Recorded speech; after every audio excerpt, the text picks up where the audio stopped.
Hello once again, good people. So it's the end of September. Sorry about this video being a little bit late. I'll tell you about that later, maybe, if it's interesting.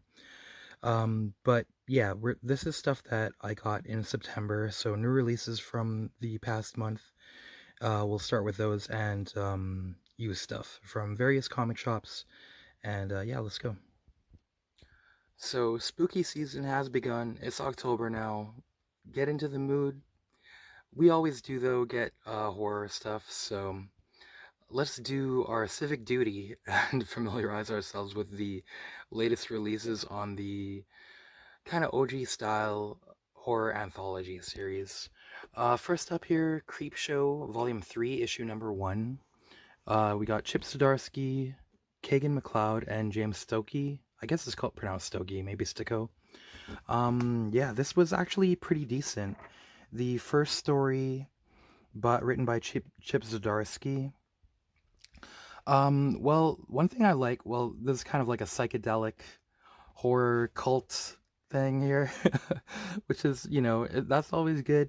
But one thing I'll say about this is like a lot of the horror anthologies, they're kind of just moving the story along, the plot along.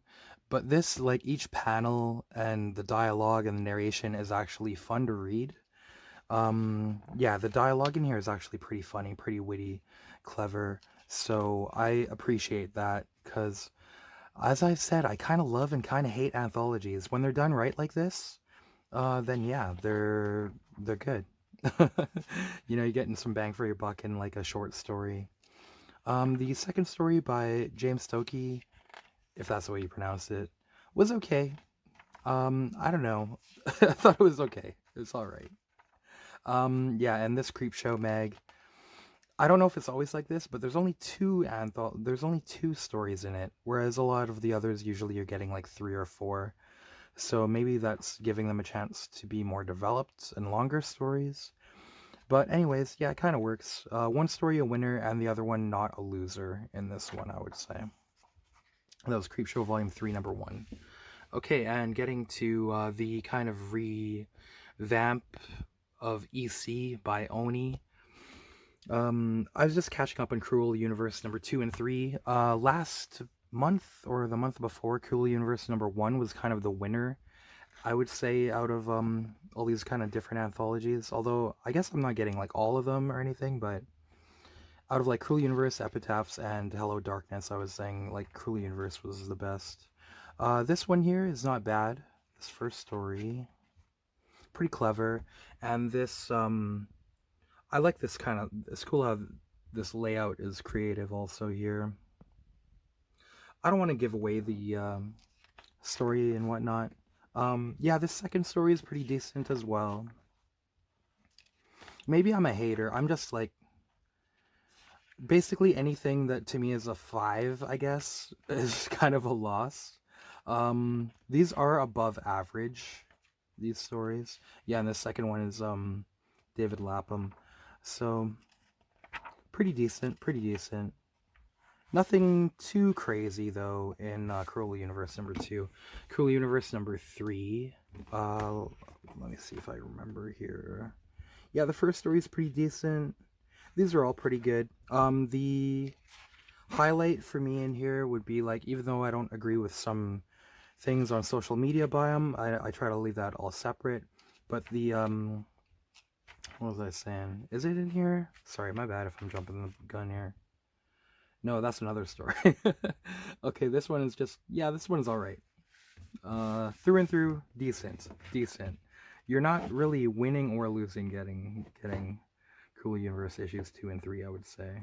Just like perfectly good. I mean, a lot of the time, I would say even old EC stories, this might be unpopular, but a lot of those can even be, or even old DC stuff can be like pretty stupid, maybe, or just campy. Um, but yeah, these are fun. Maybe better than a lot of even old stuff, depending on your taste. But from these, I would say the winners of like the past month or two would be that Creepshow and Epitaphs from the Abyss number 2 and 3, which kind of Epitaphs from the Abyss won might have been a bit of a not so great pattern recognition here. This is a bit heavy-handed. You know, political stuff, thinking that there's white supremacists everywhere, which is pretty delusional, I'd say. Like, that was a great weapon of propaganda in political campaigns and stuff. But I mean, uh, years earlier, voting for a white supremacist or racist, like most of the country voted for Obama, like right before that. So did they just become white supremacists after? It's like pretty far-fetched to think. Not very productive way to frame your mindset, I would think, to think that you're surrounded by such scary evil or whatever, right? It's kind of a detriment. But the highlight of this would be the as I said, I don't really agree with social media and stuff, but Tyler Crook's story here in Epitaphs from the Abyss #3 is actually a very creative zombie story, very unique. Well done, that one there. What's this one again? Yeah, this is just kind of a morality story, kind of about like the evils of being addicted to your phone, I guess, in a way, which is like whoop-de-doo, very. I mean, everybody knows that kind of like it's not really mind-blowing. So I gotta hate, like, I mean, like, it's perfectly fine though. It's perfectly fine, decent story there. It has its merits, but you don't want your intelligence being insulted. But I guess that's maybe the nature of anthologies. Is a lot of like there's stories that writers maybe felt were okay to just kind of like pump out, but not worth their time and effort to develop. I'm cynical, but yeah, there's a winner story in here. It's too bad. Like there's 3 stories in here, and 2 of them are pretty stupid, I'd say. But the Tyler Crook one, who I'm a kind of a hater of, just for like stuff he's said, that one, even though he's a good artist, and I guess a good writer, yeah, that one's the winner in Epitaphs from the Abyss #3. Wait, that's #2. What the fuck? Sorry, that was #2. Whoops. Well, you understand. Okay, so #3.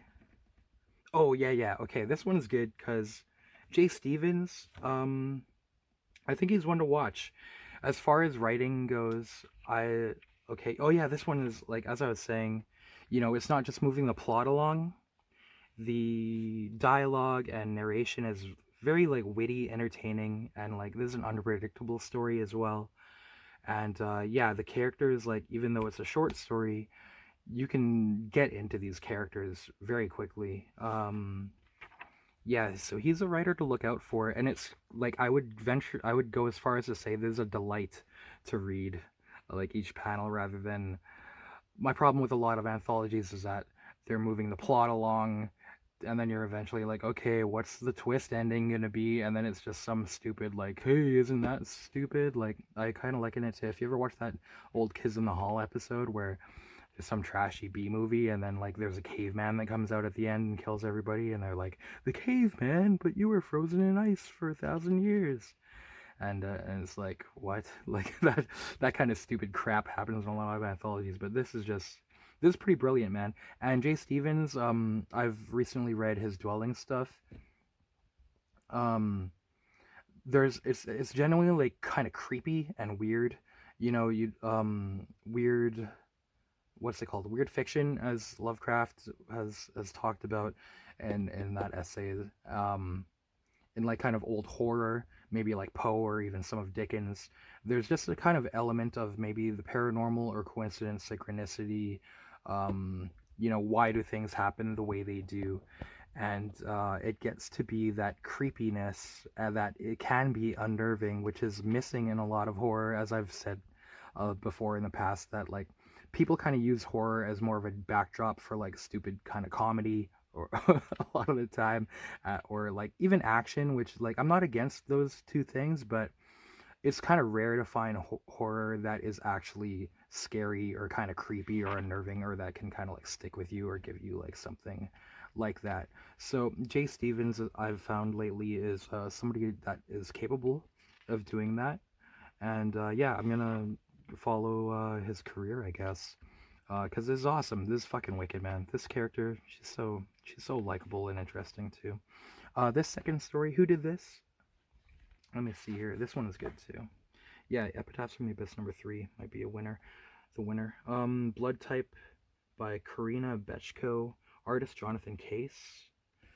Yeah, this one's pretty sick. Well, I mean, it's the problem with old EC stuff when it's written in that second person, that old style. It's like kind of, it's almost like third person, but this one is written from the vampire's point of view, and even the way that she looks as humans is like stupid and like just food. But she's kind of likable too, and the art is really nice. The coloring and like yeah, just the storytelling. Nothing is wasted.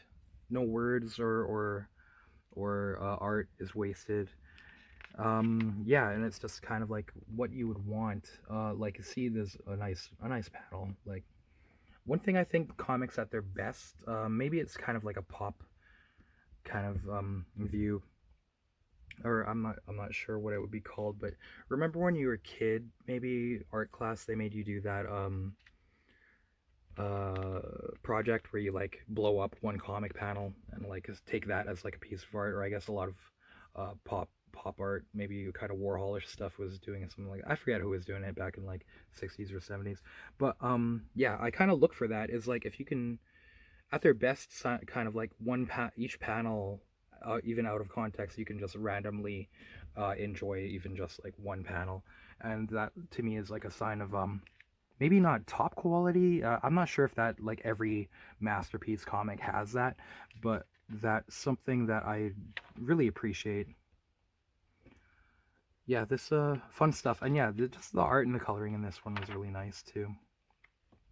This one not bad. Kind of cool, kind of interesting, talking about the history of like the devil or the creation of them in mythology, or in human evolutionary psychology. Whether you believe in evolution or not, that's some trendy stuff.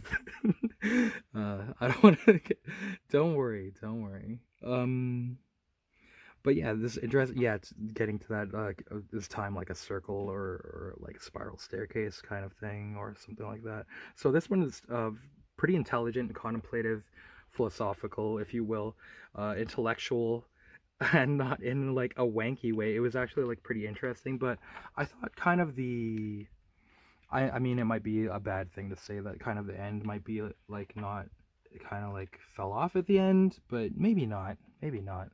It's still pretty good. It's still pretty good, man. Yeah, this is some good weird fiction actually. At the end of the day, not bad. Not really scary, but maybe something that like would scare you if you were to think about it. But yeah, Epitaphs from the Abyss #3 is probably the winner for the month, I'd say. Hello Darkness #3.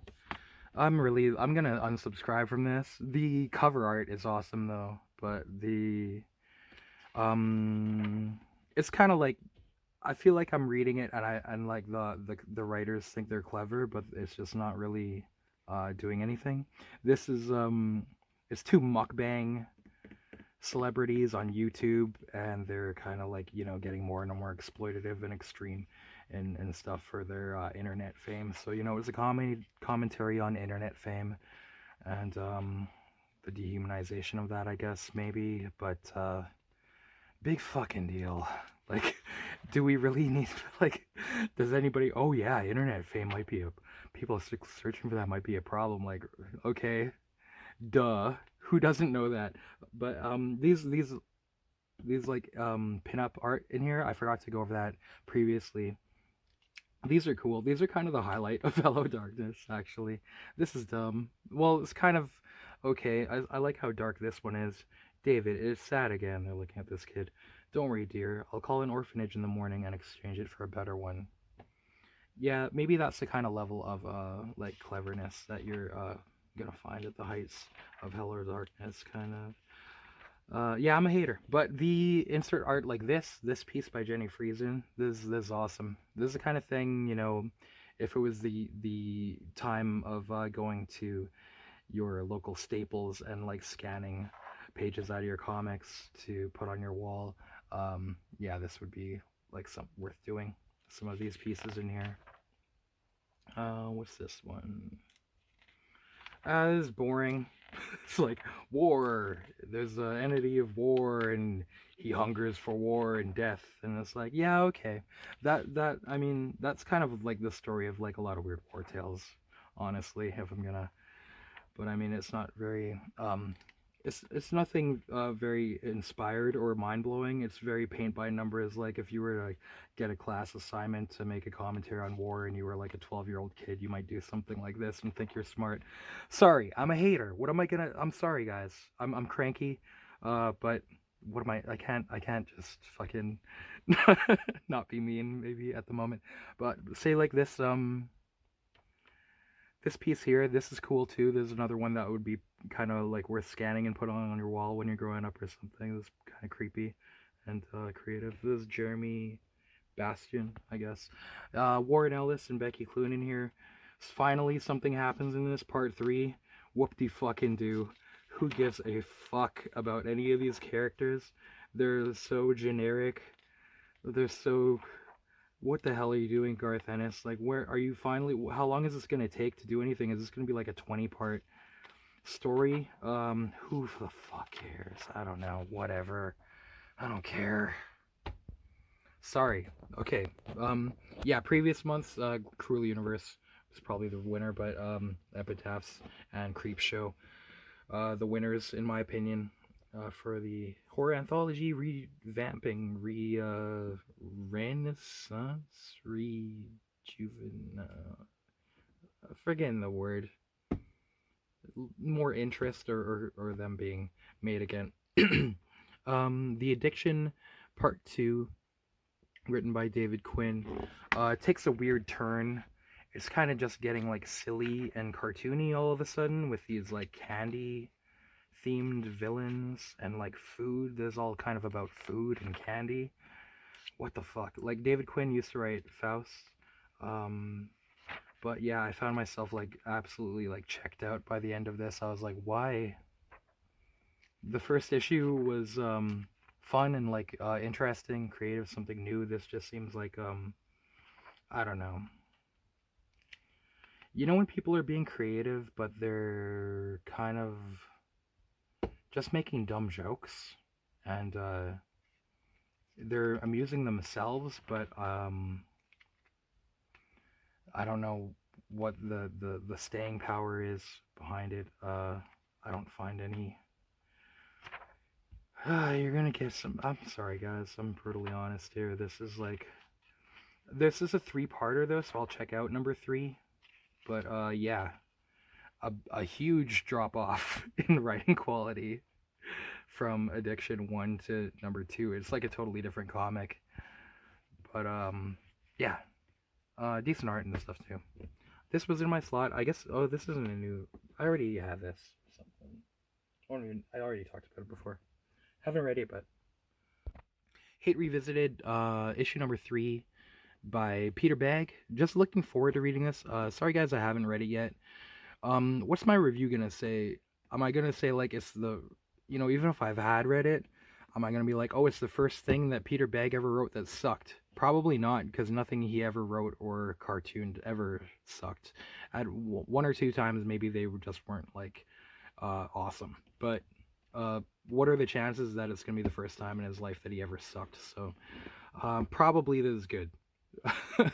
I'm kind of just like waiting for the right moment to read them for myself. So sorry I don't have a review ready, but it's the probability statistically that it sucks is very low. That's all I can say. Okay, here's a weird art book that I just saw from like the indie section, solicited in previews. And I was like, I'll try ordering that because it's only like $10 and like it's crazy, kind of like super colorful, exploitative, like sexy art.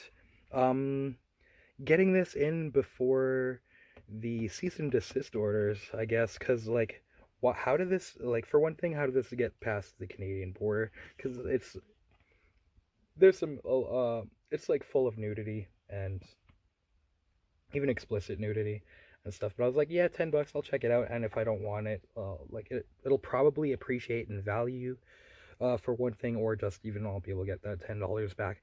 But yeah, like Poison Ivy, it's like even Disney stuff in here. How did he get away with making this, printing this? Michonne from The Walking Dead. You can see that I censored stuff here. Sorry, the artist's name is Brian Miroglio. Top Heavy is the name of the art book. Art, fine art, high art. I don't know who that would be, but yeah, it's all like, you know, trademarked and copyrighted characters. I guess it's Black Cat. There's characters I don't recognize. There's a lot I can't show because I just don't have like the time to like post-it note everywhere on all of these pages to cover up the filth. Here's what's her name, Daphne Velma from Scooby Doo. I know people like that stuff, right? Skilled stuff. This doesn't look like crap. This is a nice Domino X-Force. I don't know who that is. I'm sure somebody does. There's a lot of other stuff. This is actually a really nice Jubilee. It's cool to see her face like that. She like looks Asian, but still kind of like that cute, kind of like young lady. That's a nice one. I just appreciate the creativity there. I don't know if there's other people have made that kind of character model. Maybe if he took it from there, but I haven't seen her look like that before. Snow White. Yeah, I skipped a bunch just because I can't even. I just, you know, I can't. What am I gonna do? Spend like an hour post-noting this? I can't show more. But that was Top Heavy, the art of Brian Miroglio. El Cheapo right now. Who knows if this will ever be printed or how they could get away with that. Okay, a new release by Charles Burns, a friggin' monster, and back in the day, Matt Groening named Charles Montgomery Burns after him. Little tidbit of trivia there for you. But yeah, this is the new Charles Burns. I haven't read it yet because, you know, I wanted like a full afternoon of being like righteously stoned and stuff to dive into this like head first and just be really immersed in it. So yeah, we'll have to see about that. I will go over. I mean, I'm thinking, how would you guys like it if for October I do a showcase on some favorite horror books and stuff? I think that might be something nice to do for the month. So I'm gonna try that. You can hear my voice is coming back. It's coming back, man. I used to get so sick at this time of year that I'd be like, wouldn't have a voice for like a month. But I think I'm kind of figuring it out. Some remedies. Lastly, is this lastly? No, just about. 2000 AD Masterpiece Edition by Brian Bolland. Judge Dredd by Brian Bolland, Masterpiece Edition. When he'd ordered this and it came in, he was like, "Do you want this? You ordered it, but if you don't want it, that's okay." And I was kind of flipping through it. I'm like, I don't know actually, because to be straight up with you, I've never really found a Judge Dredd story that I did enjoy like reading. I've tried reading like quite a lot. I think I've read almost all of the Garth Ennis stuff. You know, some like Alan Grant stuff, which I always say like Alan Grant just has never done anything for me yet. But maybe, hopefully there's some good Judge Dredd stuff. I love the movie Dredd from like, was it 2012? And even like hearing about, I remember growing up and like like a friend in school was like, yeah, then like the hostage is like, what are you gonna do? Or there was some criminal. He was relating the story to me. He's like, the criminal is holding the hostage, and he's like, what are you gonna do, Dredd? So Dredd shot him right through the hostage. And hearing that as like a young kid, I was like, that sounds so cool. So I imagine there must be some cool moments in here. But this looks like it has a lot of the comics. I see they kind of have a lot of like comedy and like the far-fetched supernatural or like cartoonish villains and stuff. And I guess that's not what I want.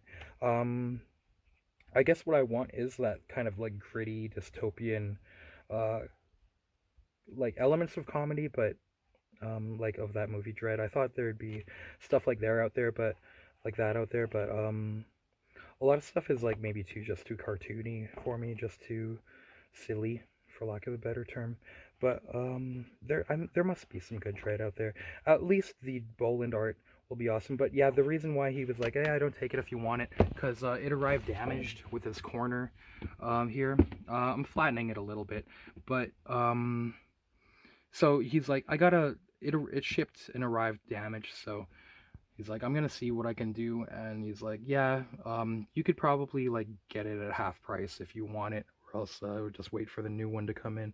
But yeah, I just ended up. He said that they just refunded him rather than sending him a new one. And so he's like, "Yeah, you don't have to buy this, but if you want it, it's just half price." So I was like, "All right, cool. Yeah, that's pretty sick to get this for half the American price." So bargain, bargain, bargain. The bargain shop, Bargain Heralds. Uh, so lastly, for the new releases, here is, I seldom buy toys, but here's a Bandai. It's like very poseable Vegeta, and this is only about $10 too. And like, I don't have like any Dragon Ball toys, but this kind of classic thing, and it's also like really poseable. I'm kind of thinking like really poseable figures might be a good way to use them as like little models to like figure out like angles and stuff too, like for drawing. Like, you know, anything that's as posable, say, as like a GI Joe or something like that, that just might be helpful. So, you know, maybe that's just an excuse, but anyway. So yeah, there's these new Dragon Ball toys that are like very articulated, but pretty inexpensive too. So that's cool, because a lot of the time you see like really articulated and like stuff, and this is like on model too. I like how it doesn't like look messed up, but yeah, I guess in the package it looks messed up, but you know, you pose them, you make them like in better things, all kinds of poses. Yeah, so good price and like kind of what you want, on model, lots of articulation. Okay, now to move on to the used pickups of the month. Okay, hit up a new comic store. I don't know how long it's been around, like a year, maybe a little more. Captain's COLLECTIBUZZ, or Capt's COLLECTIBUZZ. And yeah, I just saw that they had a sale on some things, and nicely in there, there's like a pretty huge comic and magazine section. So, you know, had to look through that after work at one point on a holiday. So there was a bit of a sale, and he ended up giving me a deal in bulk for these two, which is that's always good. No tax and deal. Alien Worlds number 9. Should we look through this? No, let's keep moving, because I don't have it like it must just be people I'm not familiar with in there. Aliens Colonial Marines number 1, because it's about half an hour now. I'll just keep it moving, keep it well pertinent, keep it meat, no fat. Let's try to do that. Yeah, good series from what I've read. Always trying to find those. Aliens Labyrinth number 1. This is just to complete a second set of Aliens Labyrinth. You know, you've heard me say repeatedly that this may be like the best of the Alien comics, or even like a highlight of the all the Aliens franchise. I haven't read all of the Aliens comics, so just you know, a good amount. Jim Woodring and Killian Plunkett. Although there's number 0, if you could find number 0, or it's in Dark Horse Presents a short story, or in the trade paperback of Aliens Labyrinth, that kind of like adds a lot just for like the vibe or the atmosphere. Because the story kind of just starts like, you know, it's a story, but 0 is almost like that James Bond thing, open with an action scene and like set the tone or whatever. So yeah, unfortunately that's not in number 1, but blah blah blah blah. Okay, another of the best of the Aliens comics, I'd say, by John Arcudi and Doug Mahnke.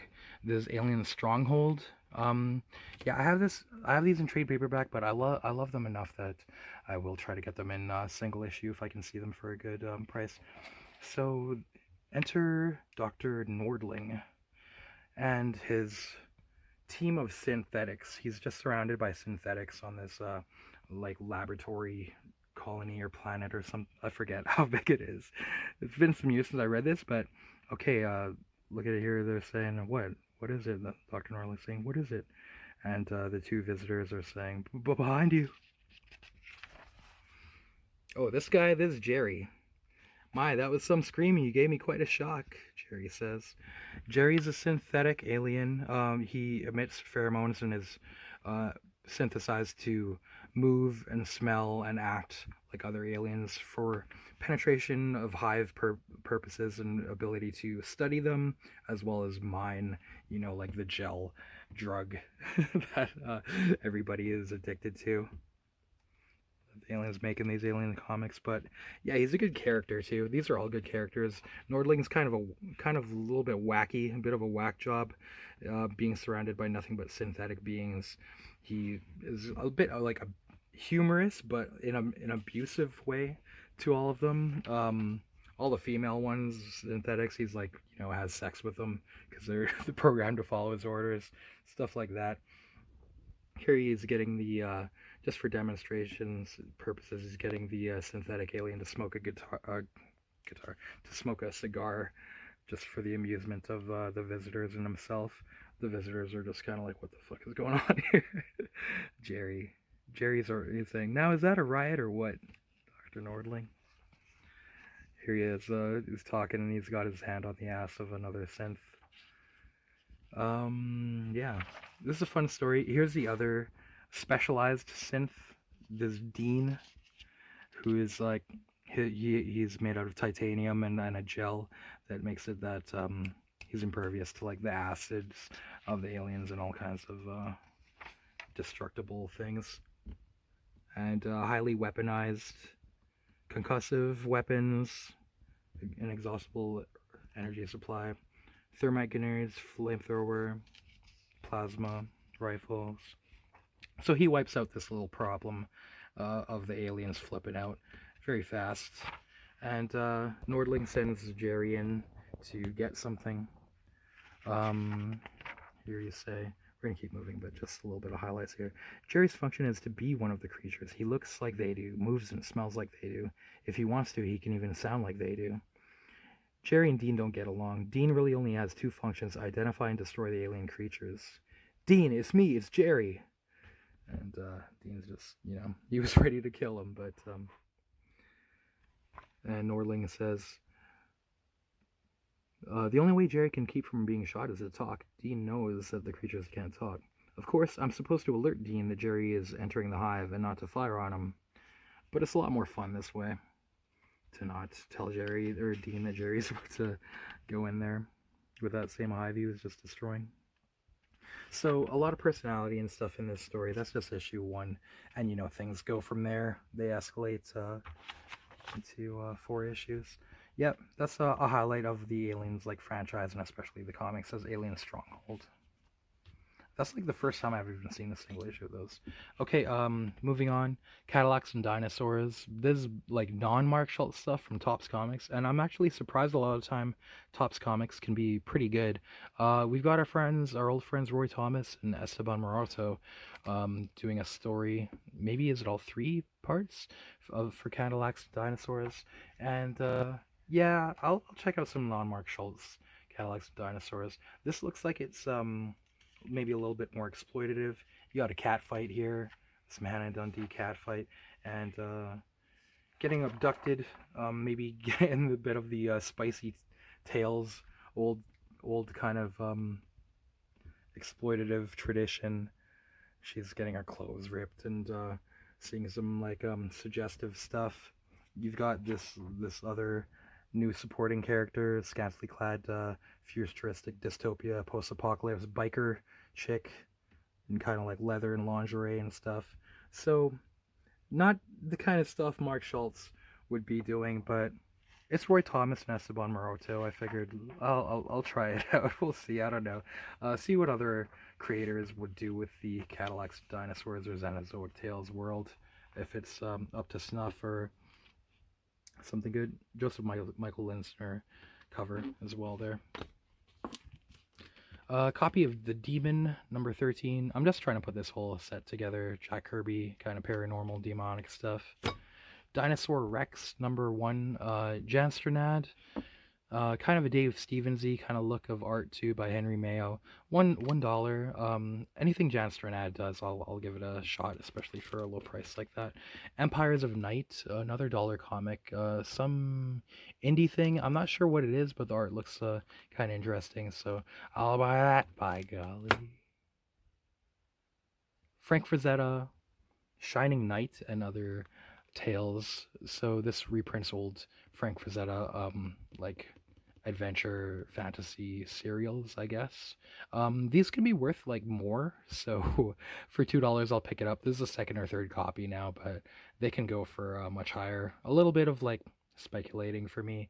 Um, I'm not all about that, but sometimes when you can, help yourself, help feed the beast, help keep your habits, your hobby going, justifying paying for stuff. Again, to global frequency number 4, another dollar. Number 7, these are underrated, I'd say. Warren Ellis, Simon Bisley. I've talked about this before, kind of like X-Files meets CSI and stuff. Warren Ellis and Jason Pearson on this. Each issue is self-contained. A good series. One of Warren Ellis's best, in my opinion, as well. That's number 11. Grips, Tim Truman, and I forget who else worked on this, but I'll buy that by golly. Number 4. Long Shot, trade paperback. I've been looking for the single issues of this for quite some time, but I just never find them. Or else, even if on the rare occasion where I find my maybe like 1 or 2 random ones, they're priced really high, and I kind of just want to see the art and read the story. Honestly, that's like the main thing. So seeing this is pretty cool. This is probably a pretty old copy as well. Trade paperback of Long Shot. Luger, numbers 1 to 3 by Bruce Jones, Bo Hampton, and Tom Yeats. I like Bruce Jones's writing quite a lot of the time, and Tom Yeats, he's another Joe Kubert school alum, right? Kind of like the same class of like Total Ben and Bissette's era and stuff, isn't that right? So I do like this kind of art style, kind of classical as well. So I'm just kind of curious what this is. Melting Pot by book 3 by Eastman, Talbot, and Bisley. What more can you say? Like, this is just stellar. This is gonna be awesome, man. Trying to put the whole set of these together. I could flip through here, but I mean, it's just all as awesome as like this cover. So everything in here. But there is like nudity and stuff, so I'm hesitant to show it. You can find that stuff. Files of Miss Tree. I've been liking Max Allen Collins and Miss Tree. This collects, I guess, the end of the Miss Tree series in the earlier magazines from Eclipse magazine, and then the first 3 of this ongoing series. As well, it says, plus Red Light, a new Miss Tree short story. So I imagine I'll enjoy this. I've been liking all the Miss Tree and Max Collins I've read. Again, Mark Schultz doing a Predator story with Gene Colan on the art. Mark Schultz, a great writer on Xenozoic Tales and Cadillacs and Dinosaurs. So I did put this series together years and years ago, and it kind of like didn't live up to the hype I had built up in my mind. But I'll like revisit it again and see. Maybe I'll change my opinion. But yeah, the art and everything, I mean, it looks really nice. And there's always these Mark Schultz covers too. So yeah, just kind of seeing again if I change my verdict of okay, Puma Blues, $1 for issue number 2. Yeah, we'll do that. Puma Blues, I think, is worth it. Here is Hot and Uncensored Illustrated Eroticism from Brazil, rated X, the first erotic issue from Aircell Publications. Yeah, just steadily adding to that erotic comic wing of the castle. Always evaluating though, trying to keep it like pretty high quality. And this looks like pretty bad shit when I looked through it too. The art is better than on the cover as well. Stray Bullets number 20 from El Capitan. Just trying to put this series together too. Siphons number 2 for $1. Talked about this before. Another extra copy for the for sale bin. Let's creep people out with that for sale bin a little bit once in a while. Why not? Tarzan vs. Predator from Dark Horses number 1 by Lee Weeks and Walter Simonson. I do like me some Lee Weeks, so just willing to try this out. Tales from the Crypt presents The Vault of Horror.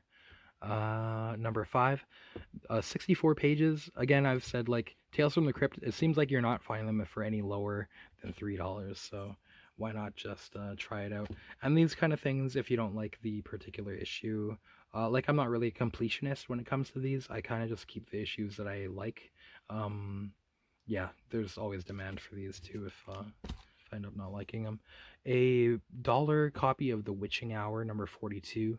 This can be a pretty good series, especially early on. So I kind of look for like 20 cent or lower cover price.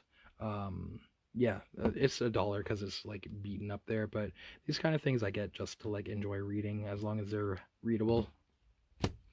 And Xenozoic Tales number 7, another extra copy. I don't know why this is only $1. I looked through it and I couldn't find anything wrong with it. But yeah, just try to make the for sale or for friends bin a little better with just anytime I see something awesome that I would like vouch for as a perennial classic, something that is good for like even like 20 or 30 years, like it's not gonna suck ever.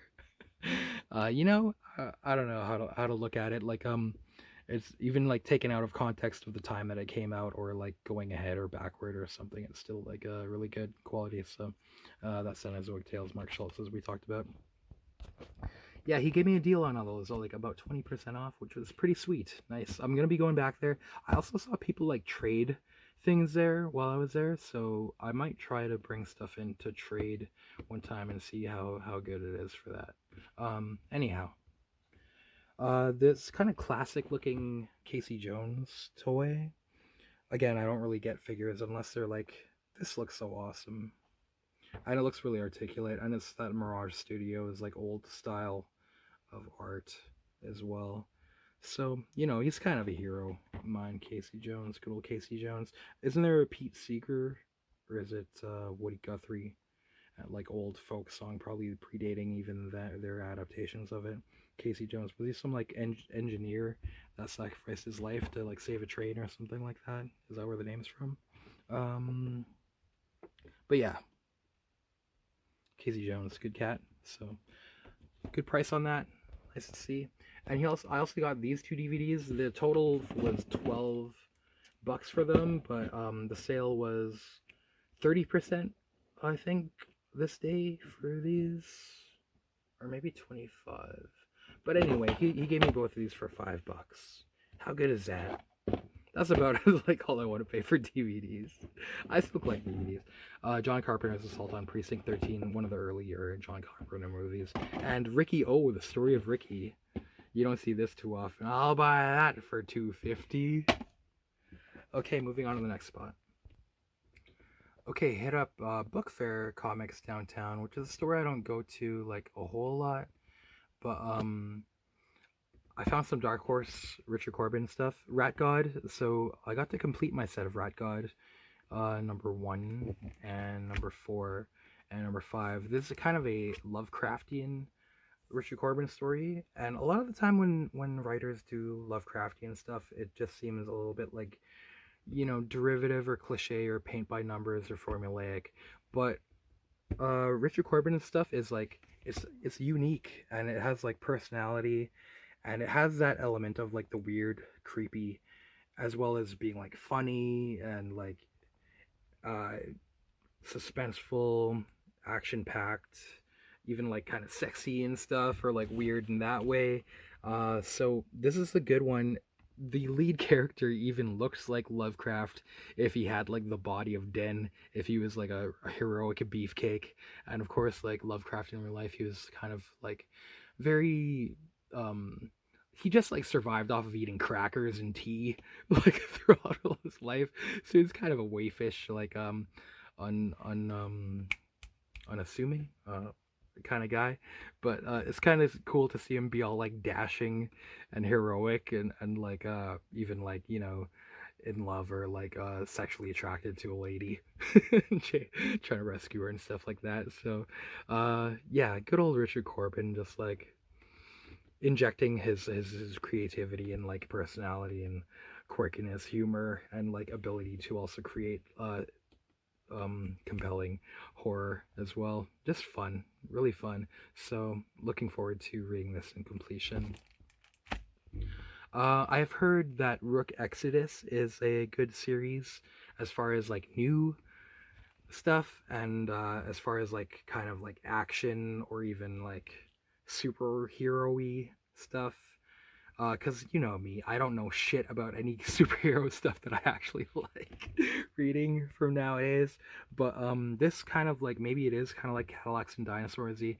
They're a is it? I guess it could be considered post-apocalyptic. There is a terraformed planet where each of these helmets can control like a species of animal. Rook, the lead character, can control like flocks of crows and ravens and rooks. This would be, is this the bear guy, Canis or Ursa? Sorry, Ursa maybe is the name of this warden.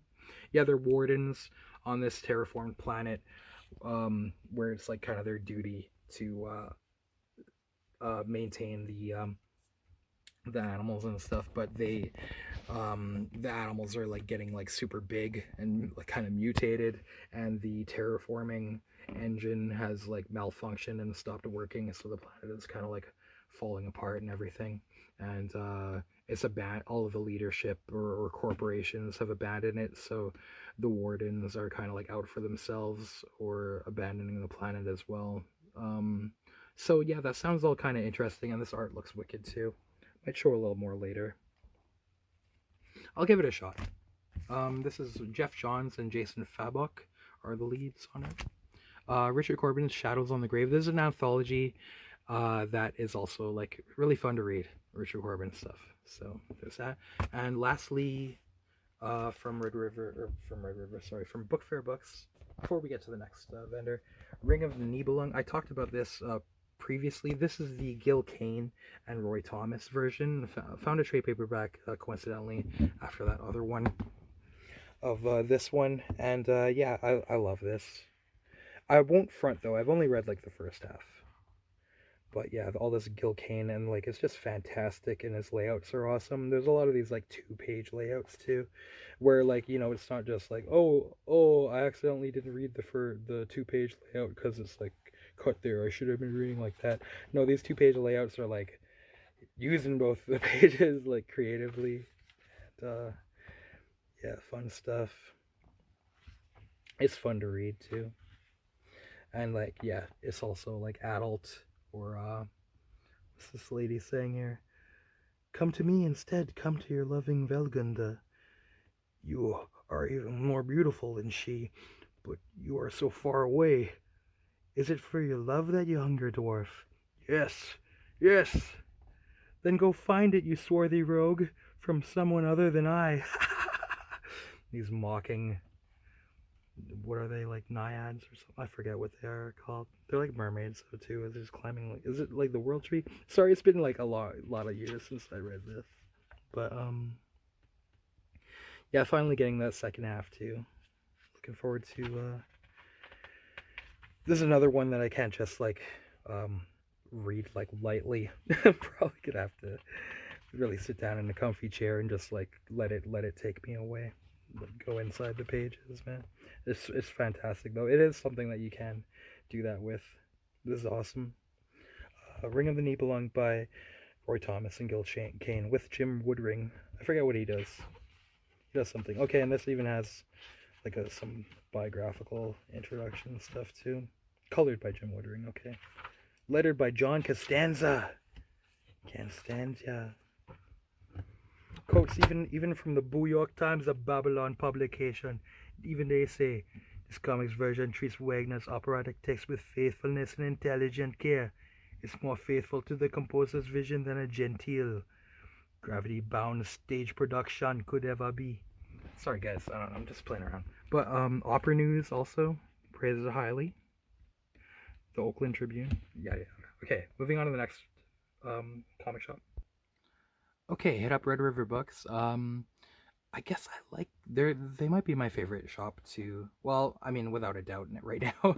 It's my favorite shop to trade stuff to. Generally when I get about a short box of stuff I want to trade away, I end up trading it to them and then like being able to leave with about half that amount of stuff that I want try getting in its place. So that's a pretty good deal. From Avatar Press, Crystal Gauge Absolution. I had read issue 0 of this and wanted to see what else happens in it. They've got some Bacchus there, 1001 Nights of Bacchus. Look forward to this. You know, I love some Bacchus. Golgo 13, number 2, Hopper the Border. Some kind of spy action-y stuff. You know, you've seen, there's more than one Golgo 13 anime too, and they're pretty fun. But I'd say the comics are even more fun than the animes, for me. But yeah, this is fun stuff, man. Just good, like, kind of action, spy, assassin comics. Legend of Mother Sarah, City of the Angels, by Kazuhiro Otomo and Takubi Nagayasu. We've talked about this series before. I do highly recommend it. Out of like Kazuhiro Otomo's pantheon of creations, this one is, like, I think very underrated and very good. It's kind of high up there for me. Like, I'd rate it like under Domu and Akira, but like above like Memories and Farewell to Weapons. What else was there? That one with the Rujin Z and stuff too above that. Yeah, so just putting together a second set of these. Oh, I think I'm only missing like 2 issues now for my second set of Legend of Mother Sarah.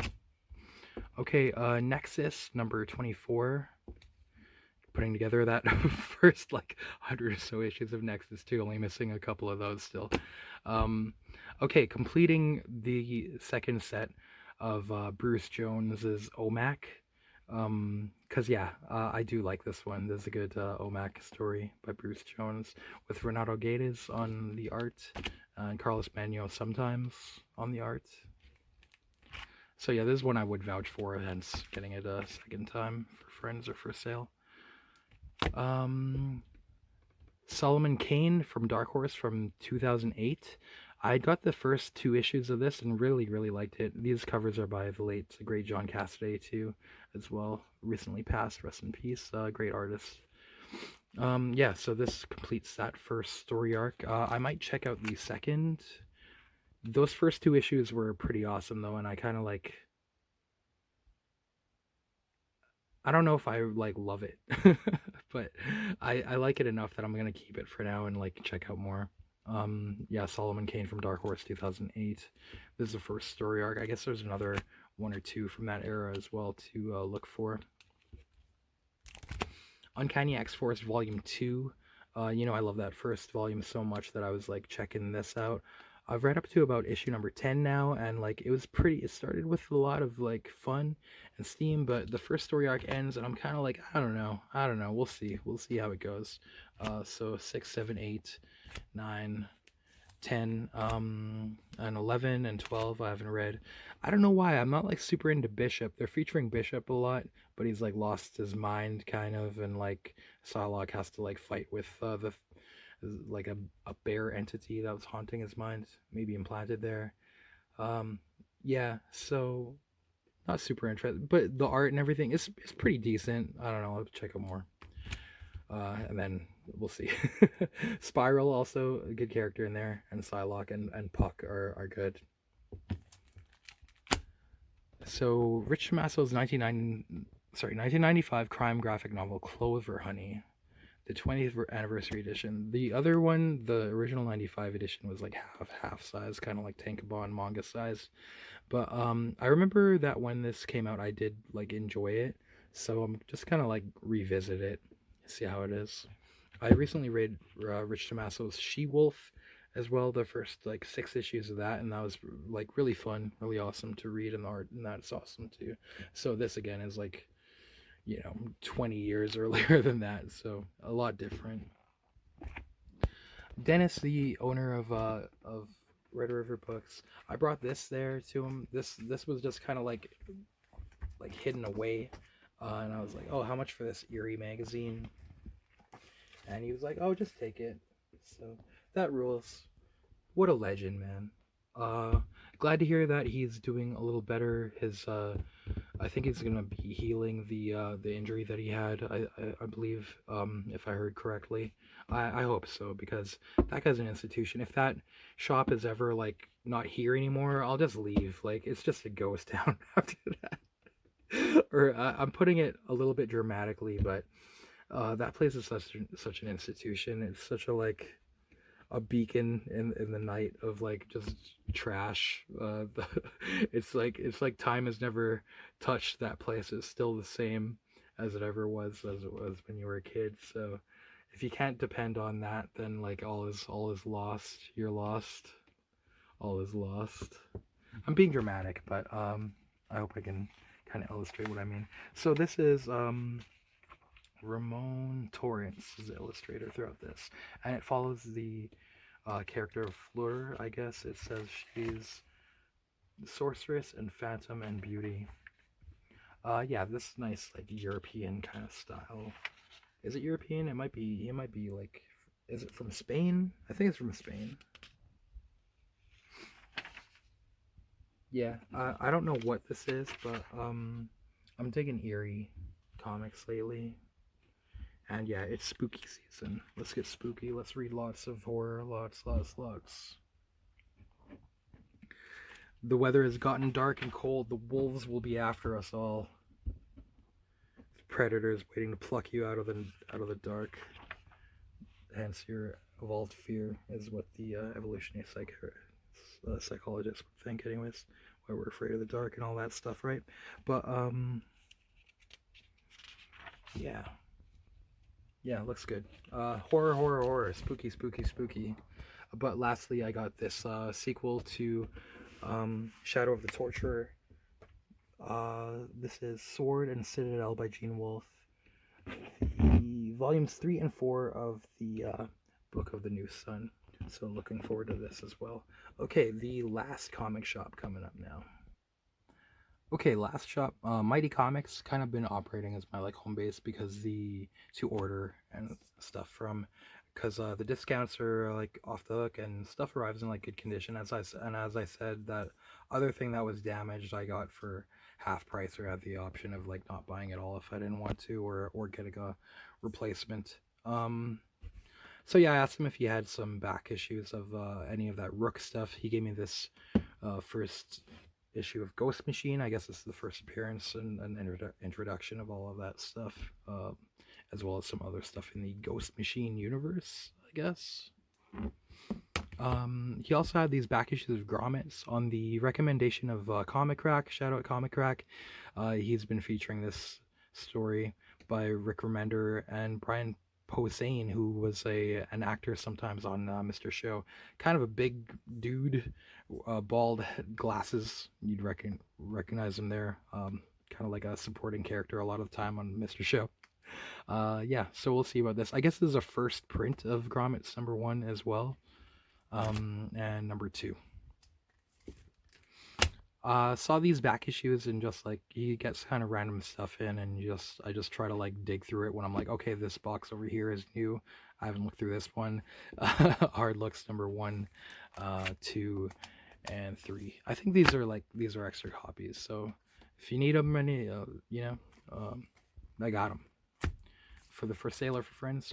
Robert Shea and Robert Anton Wilson's Illuminatus trilogy adapted into comic by sorry, I forget, but published by Ripoff Press.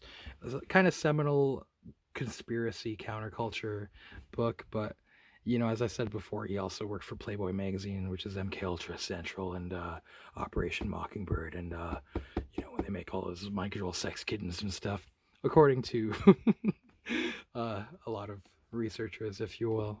Yeah. So who knows? Maybe it's the graduated Animal Farm, as they say. You get from one level of indoctrination and illusion to a slightly more informed one, but still not full truth in the Babylon Mystery School. That's maybe one way of looking at it. But yeah, seminal conspiracy stuff. Robert Shea and Robert Anton Wilson's Illuminatus. You don't see these too often, so these are extra copies, or maybe upgrades to my copies of, so there'll be extras in the for sale or for friends bin. Nexus Volume 2 of the newspaper strips. I should have just subscribed to this when it was coming out. I saw on Steve Rude, like, they were like only $1 each on Steve Rude's YouTube channel recently. I think he said that they're gonna discontinue the newspaper strips because they're like, I guess they're just printing these as if it's like old fashioned, just like pulp for you to just consume like weekly or bi-weekly or something, and just not care about it. So I guess they weren't making enough profit on it when they're only charging like 50 cents or $1, which is a shame because it's a cool concept. But I mean, maybe it's not necessary. They'd probably have just as much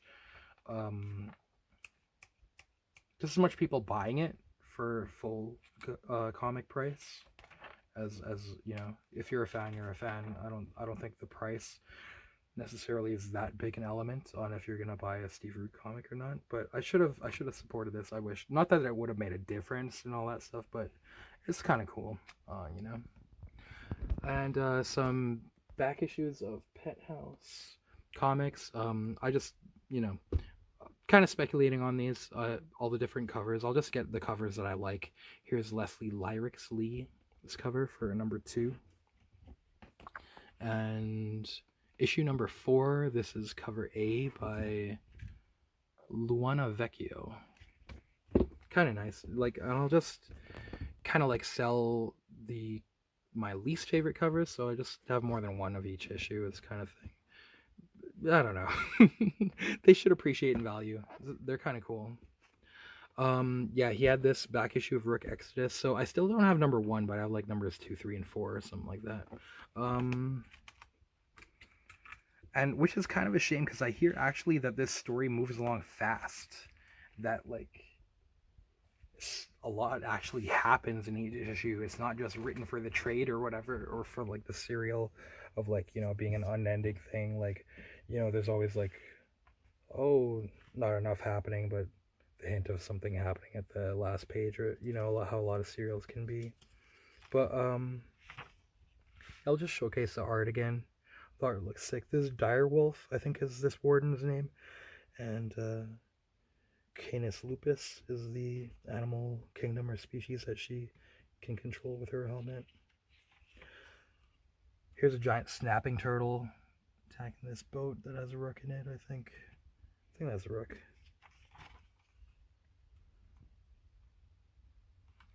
Yeah, just kind of like good action. I hope that this is... It makes me think of like, you know, when you're a kid and maybe you're like reading Transformers or like Xenozoic Tales or watching a cartoon like that and enjoying it, but... Or maybe something that was recent was like the Mandalorian show or something like that, where, yeah, here these bears are all like getting super big and stuff. This is Ursa, the guy or Ursus, Ursa. Guy can control brown bears or grizzlies. Yeah, just maybe there's. I'm usually like I don't want to be like a nostalgia buff or sucker or like in Arrested Development of like trying to stay in childhood or something. Not that comic fans are.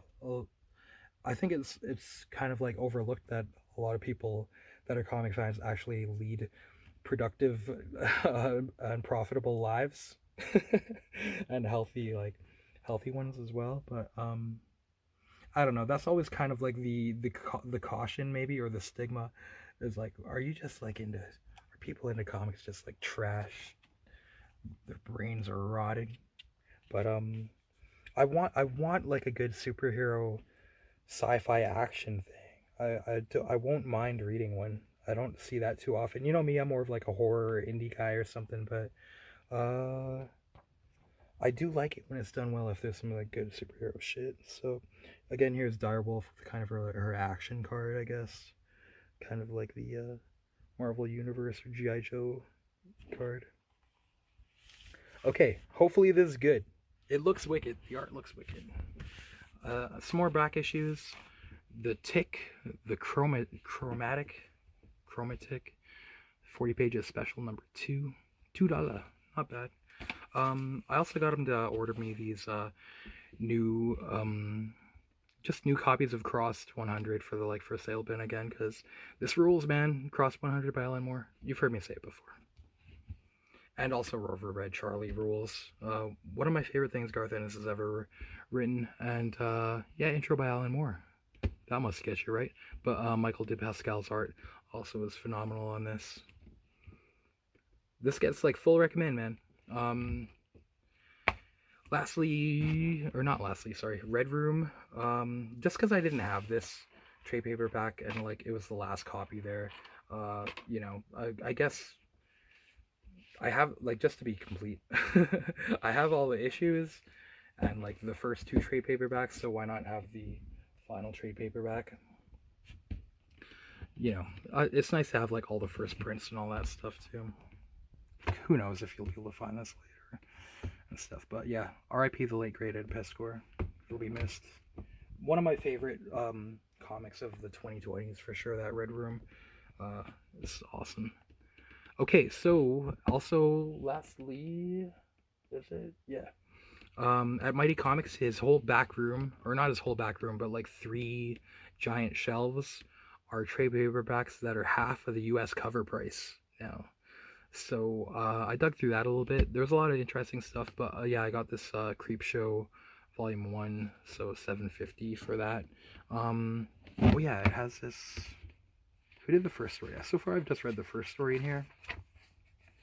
Chris Burnham and Adriana Lucas. It was pretty awesome.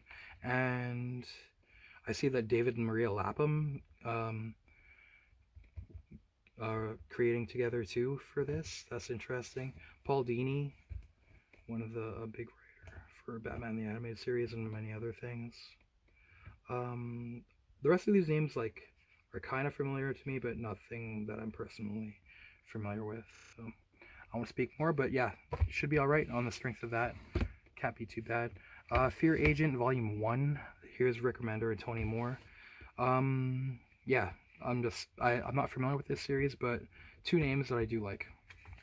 And on the strength of Comic Crack and Rosa's recommendation, Kaya, Book 1. So this is only like $5. I think they've got some other ones there too. Yeah. So I'll check that out based on, but I think this might be like for kids or kid friendly. So you know me, I'm a slime ball, so I don't know if I'll be able to relate to it, but I'll try. We'll see how it is. Okay, is that it? Yeah, I think that's it. So thanks for watching, guys. Let's flip through Creepshow a little bit while we just say our outro. Like, comment, subscribe, all of that, all of those good things. If you care to do so, it's appreciated. You know, it affects your feed and stuff, so you know, if you do like it, you'll get more stuff like this in your feed. Oh yeah, what I wanted to say is, like, should I showcase some like favorite horror stuff? Maybe I don't even need to ask you guys. Maybe that's something I should do. Definitely, right? I meant to in previous years, but I didn't have a voice throughout October for like the past 2 or 3 years. So I have one now for this October. So yeah, I'll probably do that. Let me know if I should, or if I can go screw myself. But yeah, thanks for watching, guys. More to come. Take care out there.